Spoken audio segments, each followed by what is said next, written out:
ரவின்னு ஒரு பையன். அந்த பையன் ரொம்ப நல்லா படிப்பான், ரொம்ப நல்லா எழுதுவான், எல்லாமே செய்வான் அவன். அவனை பள்ளிக்கூடத்தில் எல்லாருக்கும் ரொம்ப பிடிக்கும். ரொம்ப குண்டு குண்டாக அழகழகாக எழுதுவான். அவங்க அப்பாவுக்கு அவனோட எழுத்து மேலே ரொம்ப பிரியம். அழகாக எழுதுறான் என் பையன் அப்படின்னுட்டு.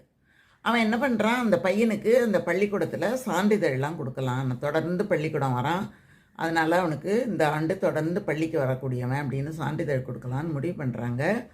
அவன் அதை போய் அவங்க அப்பாட்ட சொல்லிகிட்டு இருக்கான். அப்போ அவங்க அப்பா சொல்கிறாரு, எப்பா இன்றைக்கி நான் ஒரு வேலை ஒன்று ஒத்துக்கிட்டு வந்தேன், 2 இடத்துல அந்த வேலையை பண்ணணும், 2 வாக்கியம்தான், நீ லீவை போட்டுட்டு வந்துரு என்னோட அப்படின்னு கூப்பிடுறாரு.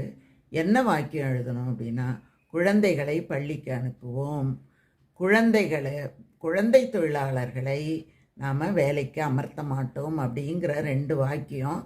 அந்த 2 வாக்கியத்தை எழுதுறதுக்கு நீ வான்னு அவனை கூப்பிட்டுட்டு போகிறாரு. அந்த பையன் ஒரு இடத்துல எழுதுகிறான், அவங்க அப்பா ஒரு இடத்துல எழுதுகிறாரு. வறுமையின் கொடுமை பார்த்தீங்களா?